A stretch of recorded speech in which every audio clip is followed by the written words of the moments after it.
Now we turn to the Benue crisis. What an eventful week it's been covering that story. It's now taking on renewed urgency. President Tinubu, after days of national outcry, made his first visit to Benue State since the latest killings.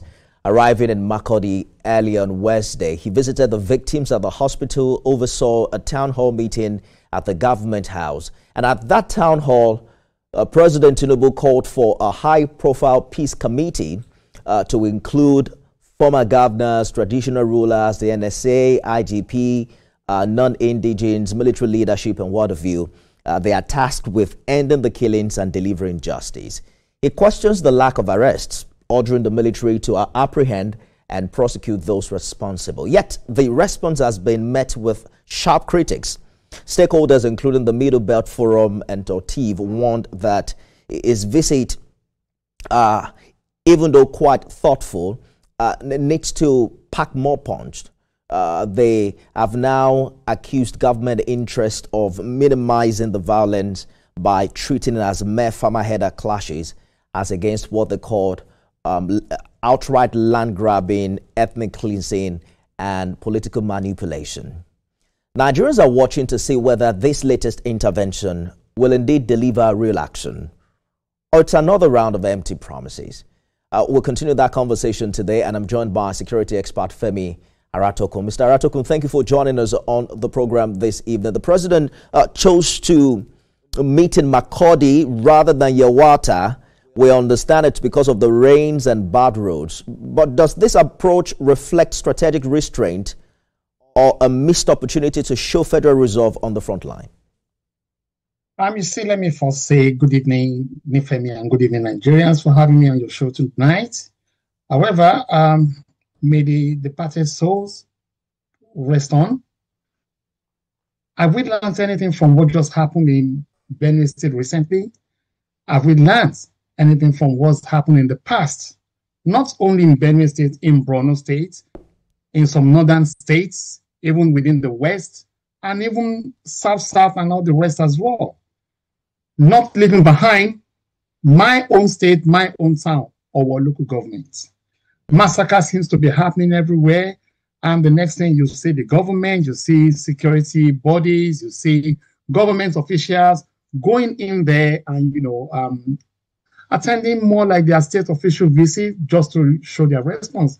But just like you said, Nifemi, what exactly has been done? Have we achieved anything after all this? How many people can we say have been arrested so far? How many arrests have we seen? How many people seem to have been prosecuted so far?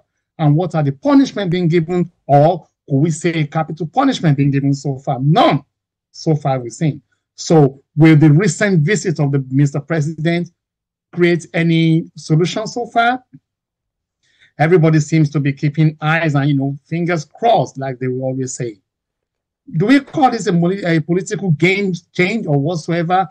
Or do we have people within our country perpetrating this act and putting it under the disguise of farmers and headers and killings and ethnic clashing and stuff like that? These are the real things we want to see, and we want to do findings and do interviews and see how things are going to work. Or should we say the governor is just really unaware of what is going on, or just paying lip services to what is going on? It is a shame that this century, this present time, we are still talking about headers and clashes and farmers and ethnic killings and killings for no just reason. It is a shame, but I believe the government of today will see this as a way forward to do the right thing and do the needful. There's the question of political will. The former spokesperson for the defense headquarters was on the show earlier this week, and his position has been that we haven't had so strong a political will to stop the killing in Benue State. Walk us through how it works. Do you think the military requires some form of motivation, or the need to read a sign from political leadership as to what to do and how to take on this challenge? Thank you for that question, and I would totally disagree with you on this very note. They do not need any political will or any political interference from anyone. You are in the office, you are the military, you are faced with this kind of situation. You know what to do.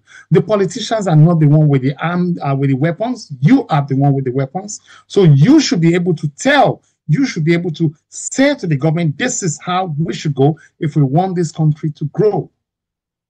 Every success, every country that is actually growing well today is down to its or our own security being performed very well. And if our security architecture is going down, then it is down again to our security architecture not being seriously into. I know our military officers can perform well if they want to. I know our police officers can perform well if they want to. But the question is, what is holding them back? Is it the funding? Is it the budget? Or what?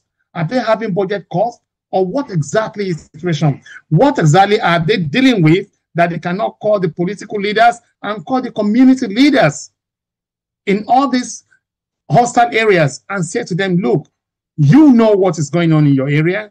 If you want us to intervene and bring peace, please allow us and be able and ready to work with us. We want people to work with them.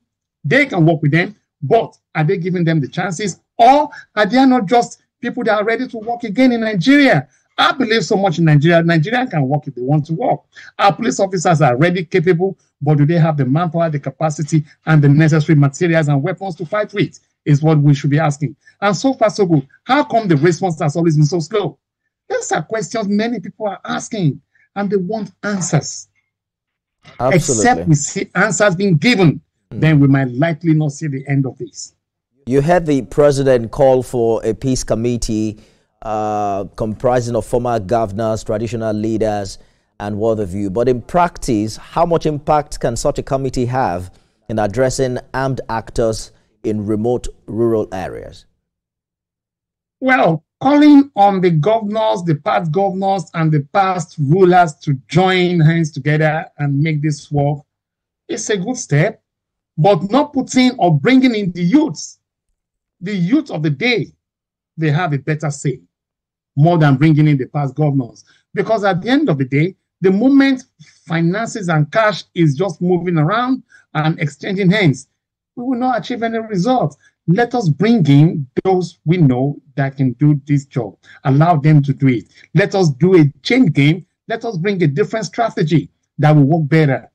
Do not let us go by the book of what they did so many years ago and let us bring it back again. No, it might likely not work. And again, I heard you mention the fact that, yes, the president did not go to the main crime scene area. My question is this: what is the meteorologist in Nigeria doing?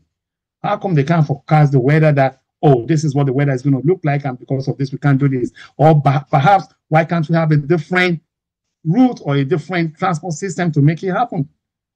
We need proactive government. Yes, the present government is trying its best in my own way. And do not let us forget, this issue is not just a today's issue. It's been happening over time.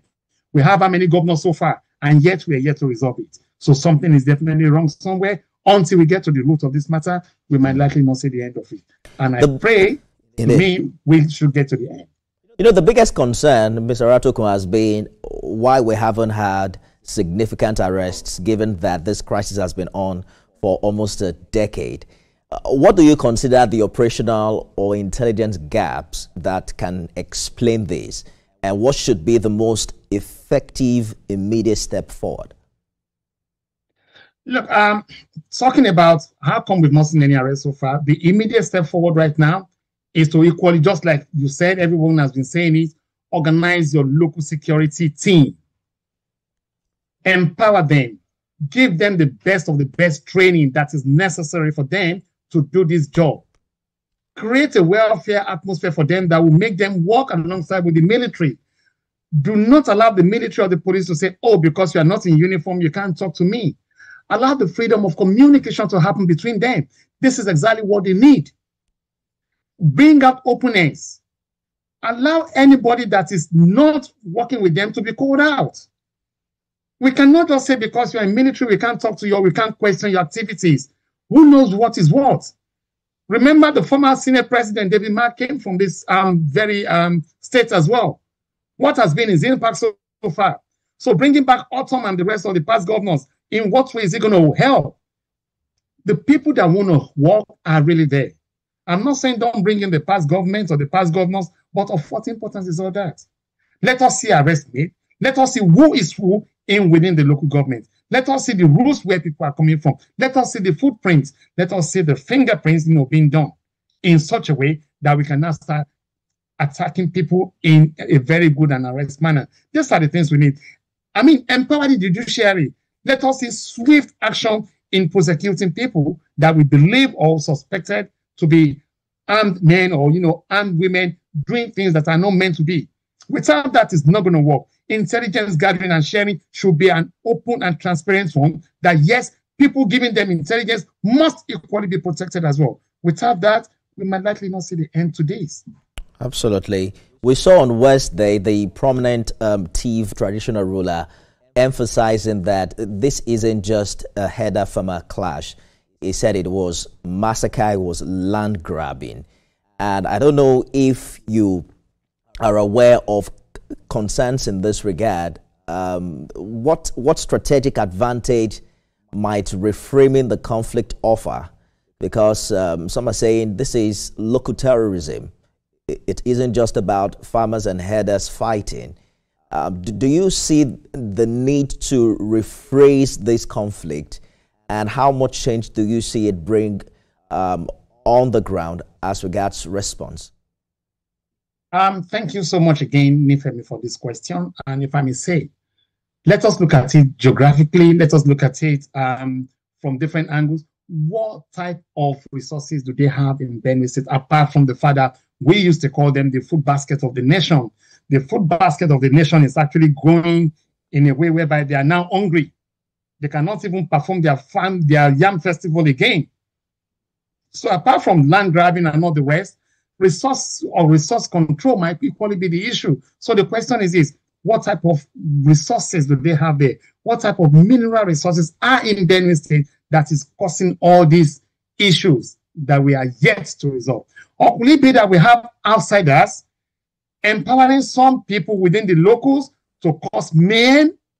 We don't need to say this is something that has to do with the North, no, or the South. They might be within themselves. But the question is this: why is it that all these things are happening within the local areas? That simply means something is definitely in all these local communities that we're not paying attention to. And that is what is causing all these killings. Because if you look at these killings, these are areas whereby there are no serious security reinforcement around them. No, some areas don't even have police stations. So they know where to target, and they know that these are soft spots whereby they can equally hit and perpetrate their acts and leave quickly and swiftly before the arrival of any security officers. But in the meantime, can things be done differently? Yes, things can be done differently. Can we work together with our criminology students to find out what exactly is going on? Can we work exactly with our DSS? Can we work with different intelligence groups? Can we work with our local hunters and know exactly what is going on? And let us fish out where the problem is exactly. Let's take a short break, Mr. Aratokun, and we'll be back with more on this conversation. Stay with us, everyone.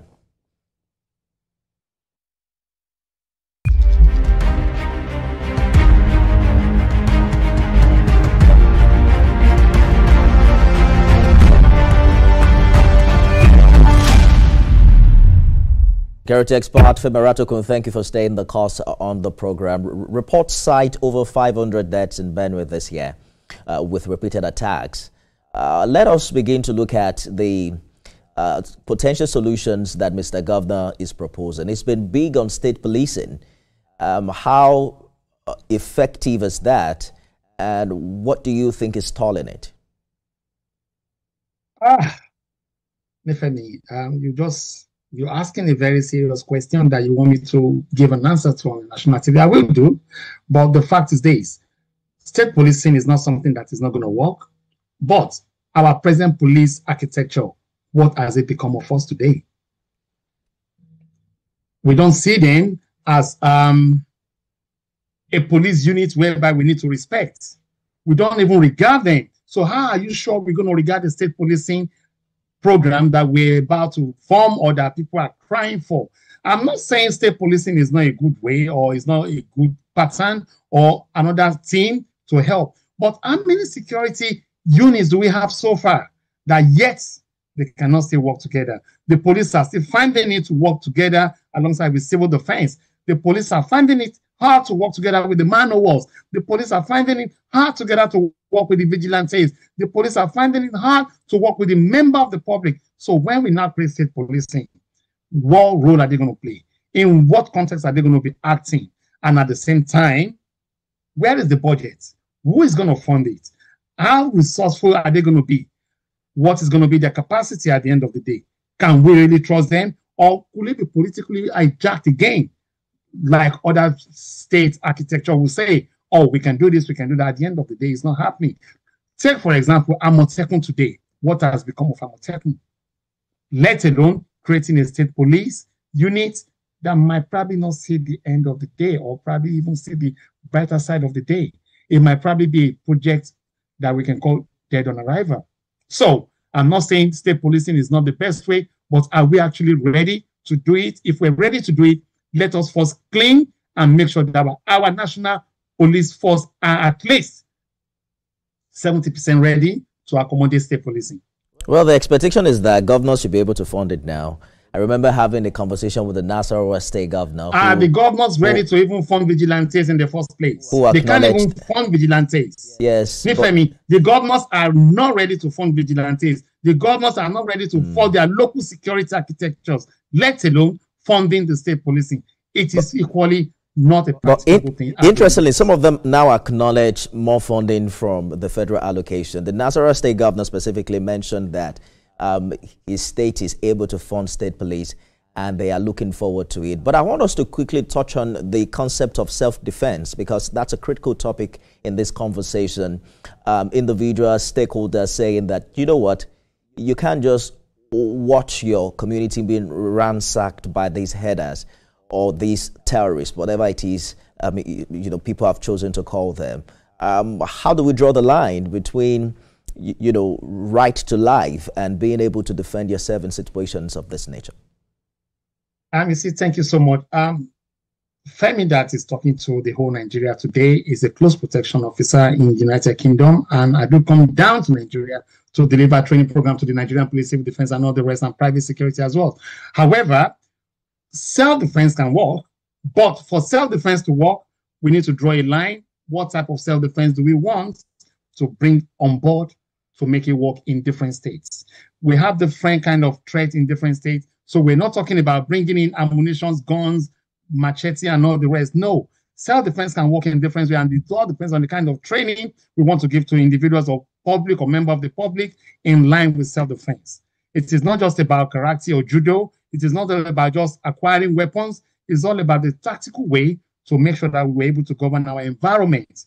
That is the way I can actually define my own self-defense for members of the public and for communities. It is not just about giving them weapons or right to life. I'm not saying we still don't practice jungle justice in Nigeria. Don't let us shy away from it. But no, that is not the case. Let us even nip and know exactly where the problems are coming from. Then if we can tell where the problems are from, then self-defense will be able to work. Self-defense will work by the time we really, really empower our local security architecture, our community hunters, and the rest like that. If we can empower them, self-defense will work. But if we cannot, it's not going to work. Let us give our women, our market women, the kind of understanding they need to know, the kind of security ideas they need to have in place so that they can actually foresee what is coming to them. Let us give our farmers and hunters understanding of what security training is all about. That is part of self-defense. Talking about giving them weapons because that is the end result, no, to me, is not going to work because we will take laws into our hands in a very different way. And we don't want that in Nigeria today. And that's very important because the community members indeed are critical stakeholders in all of this. We saw them pick up placards in protest following the latest attack. But they're also very critical when it comes to intelligence that security operatives need to drive the onslaught against this challenge. But how do we bridge that gap of trust, especially when you consider what has happened in the past? The issue in Yawata, for instance, we understand that the police officers at the police station closest to that community put up a good fight.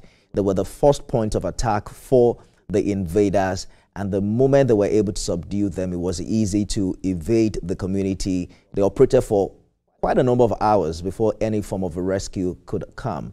But how do community members begin to trust security agencies so that they can supply the needed intelligence needed to be able to nip this in the bud? You see, the government of the day, just like I said, is really trying, and then the openness to how things does work within the community has got to be hands-on. When I mean openness, simply means the members of the security architecture or security team working alongside and holding meetings with the locals, perhaps maybe every week or every 2 weeks, depending on the situation over there. They need to just have it. Not only that, we need to see visible security patrols. We need to see technology working in place right now. Not just ordinary technology, but visible technology working in place. Remember, Nifemi, every quarterly or maybe every month, there's what you call the security budget vote. What does it cost each state having what you call the police helicopter, hovering around? Even if nothing is happening, let us see them in the night with their Google vision and everything hovering around. We can't see anything.